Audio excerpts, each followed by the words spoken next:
This project is called Junk or Snack Food Monochromatic Painting. But you're also going to be using complementary colors.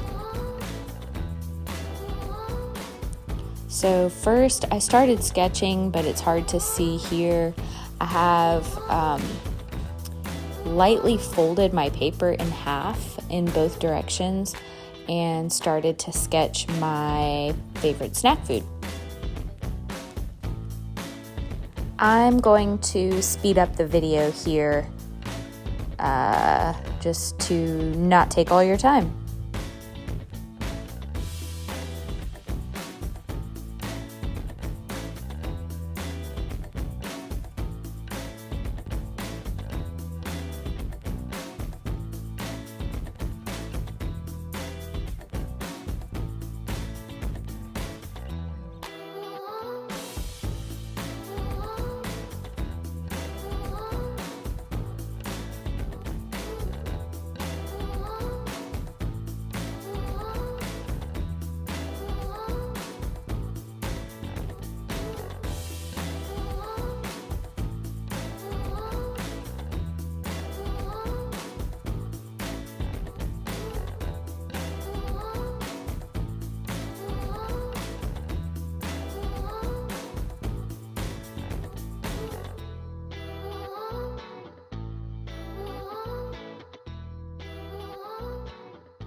I always try to use the exact materials that you will have available to you. So I'm using some different Sharpies. I have ultra fine point and fine point Sharpies for you at school. Obviously, I'm making this at home. And I'm using a pencil and watercolor paper, 9x12, which is what you'll be using. You'll also be looking at an image. I'm not drawing this from my imagination. I'm looking at an image of a bag of Nature Valley crisps. You'll have some images printed out. I've already printed out, I think, Skittles, M&Ms, cupcakes, Takis, Doritos for you to draw from.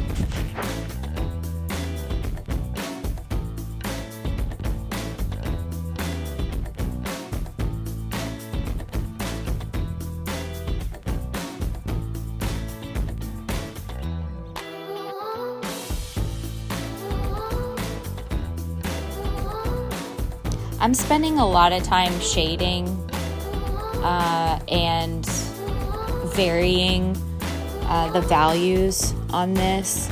My old college professor called it underpainting for brilliance. This is kind of like underdrawing for brilliance.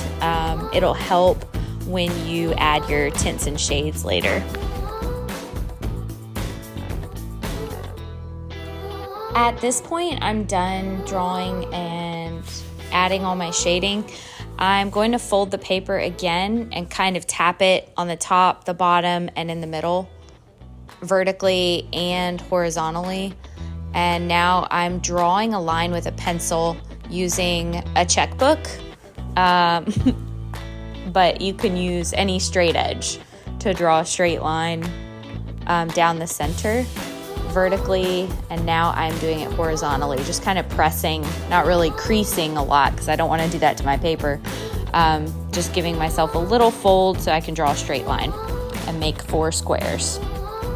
I'm using the RGB color wheel, and I chose blue and yellow as the complementary colors. I also added black so I could mix my shades, and white so I could mix my tints. If you add black to a color, it's called a shade. If you add white, it's called a tint. And if you add gray, it's called a tone.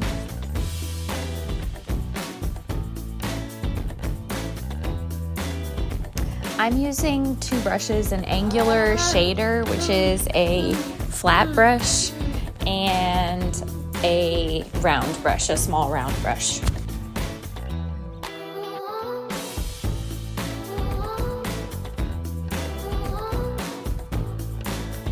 I'm working in one square at a time, starting with the yellow, and I'm just using the flat plain primary yellow for the background, and I'm going to do my tints and shades on the chip bag.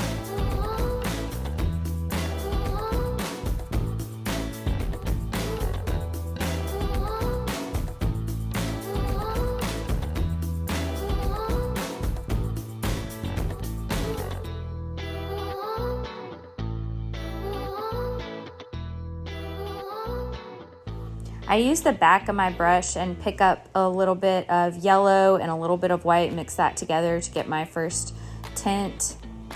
And I'm careful going around the letters because I don't want to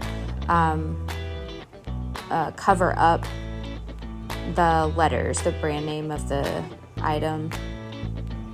But you can always, after this dries, go back and bring out any of those details once it's dry. So now I'm washing my brush. I'm picking up a little bit of the yellow and black to make my first shade.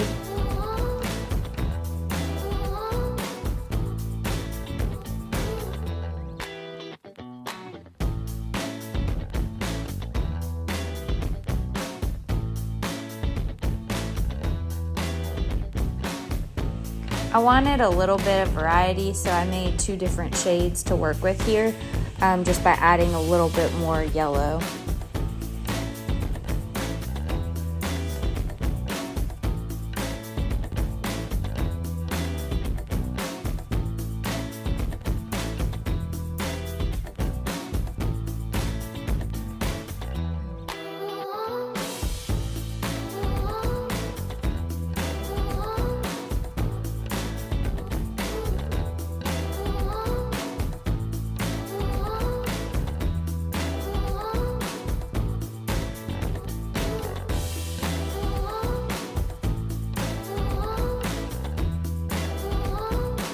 If you add gray to a color, that's called a tone.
When you get that scratchy effect or dry brush effect, if you add more water to the brush, it'll smooth out the paint and help spread the pigment around, and give you a smoother finish.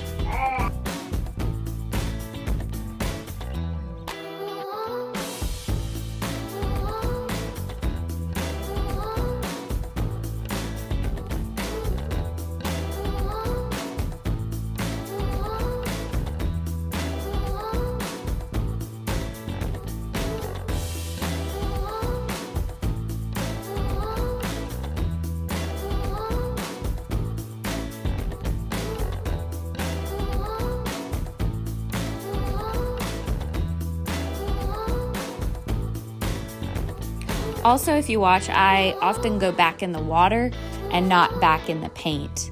That allows for more opacity and enables you to see through the paint. So if I want to go over my letters and just have like a wash of color, I'll go back in the water, and I don't go back in the paint as often, like I'm doing there in the corner, over those details at the bottom.